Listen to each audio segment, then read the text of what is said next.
Hello friends, welcome to my YouTube channel the Pet Vision. This is Sahil Malik, your host and your wait.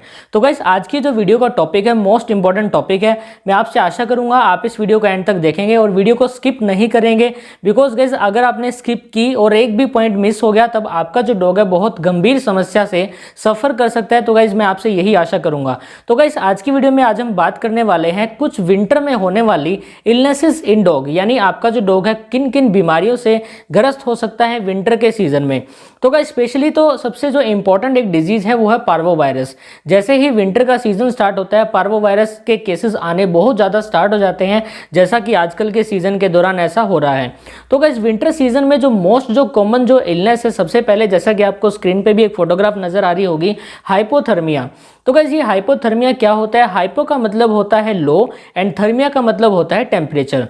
अगर आपके dog की body का temperature low चला जाता है नॉर्मल बॉडी टेम्परेचर से, तब आपका जो डॉग है हाइपोथर्मिया नाम की कंडीशन से सफ़र कर सकता है। बेसिकली गाइस जो डॉग का जो टेम्परेचर होता है वो नॉर्मल रहना चाहिए। रूम टेम्परेचर पे जो का नॉर्मल एक बॉडी टेम्परेचर होता है, ना तो वो लोअर डाउन जाना चाहिए और ना ही वो हाई जाना चाहिए, तब आपका जो डॉग है प्रॉब्लम से सफ़र कर सकता है। तो गाइस बेसिकली इसके अंदर आपको क्या क्या सिम्टम देखने को मिलते हैं वो इंपॉर्टेंट है जानना।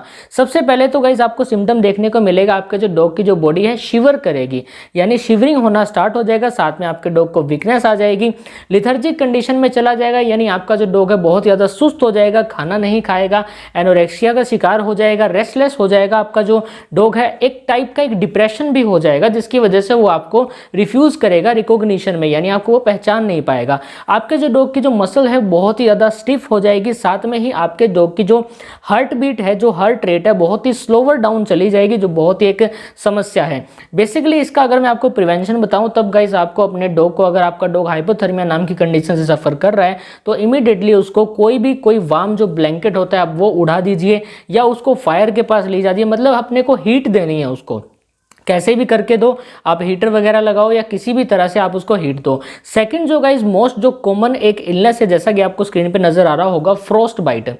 बेसिकली गाइज इसके अंदर क्या होता है, आपका डॉग है ठंड का ही शिकार होता है, उसको ठंड लग जाती है। ऐसा नहीं है कि कोई किसी इंसेक्ट वगैरह से बाइट करने से हुआ है, नहीं गाइज, इसका नाम है फ्रोस्ट बाइट नाम की अगर कंडीशन हो जाती है तो आपका डॉग है बहुत ही ज़्यादा ठंड से ग्रस्त कर रहा है। बेसिकली इसके अंदर आपके जो डॉग की जो बॉडी का जो टेम्परेचर है बहुत ही ज़्यादा डाउन चला जाता है, और कई बार तो बॉडी का टेम्परेचर बहुत ज़्यादा हाई भी चला जाता है, ऐसा देखा गया है। इसके अंदर गाइज क्या होता है, स्पेशली आपके जो डॉग की टेल है, ईयर्स हैं, जो पाउज होते हैं, बहुत ज़्यादा कड़क फील होंगे आपको, बिकॉज ठंड है।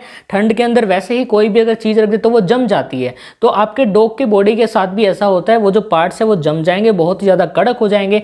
आप जैसे उसे टच करके देखोगे बिल्कुल ही ज़्यादा आपको बिल्कुल हार्ड दिखेंगे। इसके सिम्टम वही है, आपको शिवरिंग दिखेगी, साथ में जो हार्ट रेट है बहुत ज़्यादा स्लो चली जाएगी, पल्स रेट स्लो चली जाएगी, ब्रीदिंग होगा, यानी जैसे हम सांस वगैरह बोलते हैं ना तो उसको नॉर्मल एक ब्रीदिंग की प्रोसेस बोली जाती है, तो वो बहुत ज़्यादा स्लो चली जाएगी और शैलो हो जाएगी। स्लो शैलो ब्रीदिंग आपको देखने को मिलेगी। साथ में आपका जो डॉग की जो कोऑर्डिनेशन होता है, कोऑर्डिनेशन यानी कंट्रोल एंड कोऑर्डिनेशन, जैसे इसमें भी कमी हो जाएगी। जैसे कि हम जिस पार्ट में कड़क हुआ है उसको अगर हम टच करने की कोशिश करेंगे तो आपको कोई भी रिफ्लेक्स एक्शन नहीं मिलेगा, आपको अपने डॉग का कोई भी रिप्लाई नहीं मिलेगा। तो गाइज वो एक सेंसेशन लॉस हो चुका है, आपका जो डॉग है ड्राउसीनेस का शिकार हो जाएगा और लेथर्जिक कंडीशन आ जाएगी।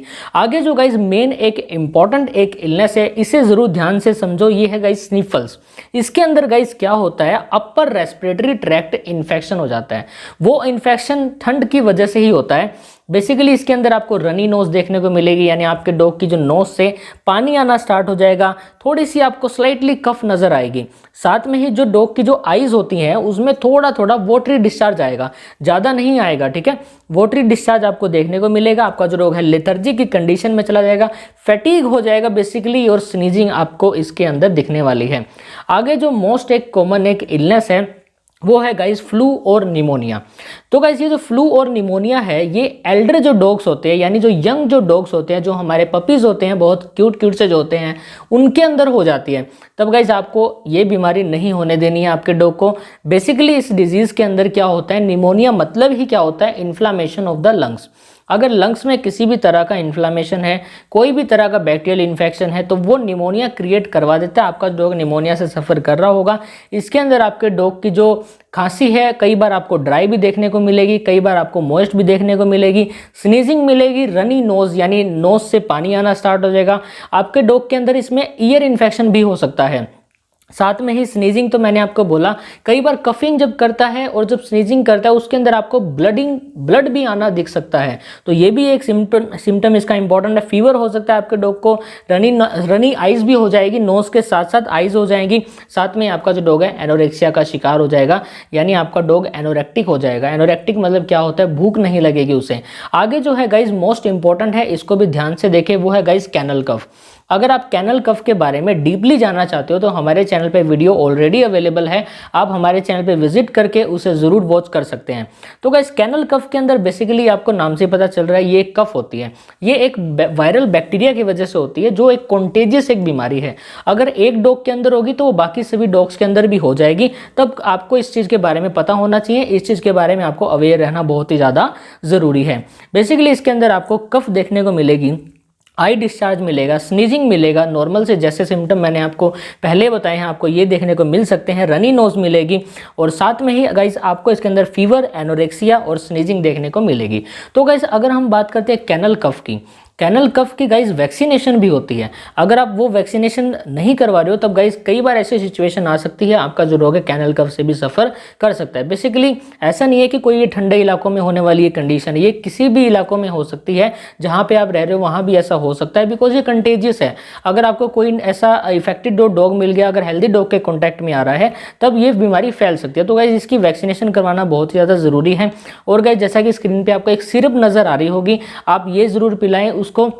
ये इसका एक रिजल्ट है, आपको अच्छा रिजल्ट देखने को मिलेगा। किसी भी कफिंग के अंदर आप इसको दे सकते हैं, पेट कफ के नाम से है ये, या इसे हम पप कफ भी बोल सकते हैं। आप अगर फार्मासिस्ट के पास जाओगे, उसको ये बताओगे ना, वो अपने आप आपको मेडिसिन ये दे देंगे, आपको पिलानी है ये। अगर आप इसके डोज रेट के बारे में जानना चाहते हो तो हमारे इंस्टाग्राम पे हमें फॉलो करके हमसे बातचीत करके आप हमसे डोज रेट जान सकते हो। तो गाइस अगर मैं बात करता हूँ इसके प्रिवेंशन की, प्रिवेंशन मोस्ट इंपॉर्टेंट है। देखिए गाइस ठंडा इलाका है, बेसिक सी बात है, जहाँ पे हमें ठंड लगती है तो हमें गर्मी चाहिए होती है। तब गाइज हम क्या करेंगे, आपके डॉग के आसपास कोई ना कोई हीटर वगैरह लगा दीजिए। अगर आपके घर में कोई, जैसे हम आग वगैरह जलाते हैं ना, कोई जो अंगीठी वगैरह जिसे हम बोलते हैं, चूल्हा वगैरह जो होता है, उसके पास अगर ले जाएं, यानी ओवरऑल हमें अपने डॉग को हीट देनी है। आपके पास कोई भी वार्म ब्लैंकेट है आप वो उड़ा दीजिए। और गाइस ठंडा पानी बिल्कुल नहीं देना है पीने को, आपको देना है गर्म पानी। ज़्यादा गर्म भी नहीं होना चाहिए, यानी बॉइल्ड करके आप पानी दीजिए। आप गाइस सूप दे सकते हो, इसके अंदर चिकन सूप दे सकते हो, वेजिटेबल सूप भी दे सकते हो। सूप ज़्यादा गर्म नहीं होना चाहिए, वरना माउथ में इरिटेशन होने के चांसेस बहुत ही ज़्यादा बढ़ जाते हैं। तो गाइज आज की जो वीडियो है मैं आशा करता हूँ आपको पसंद आई होगी। हमने जितनी ज़्यादा नॉलेज आपको देने की कोशिश की है, आपने उसे समझा होगा। तो गाइज अगर आप अपने डॉग से प्यार करते हो तो हमारे चैनल को सब्सक्राइब करो, शेयर ज़रूर करो यार, आप शेयर नहीं करते, और कमेंट ज़रूर करना होता है, ठीक है। Thank you so much for watching this and please do like, subscribe, comment and share. Thank you so much.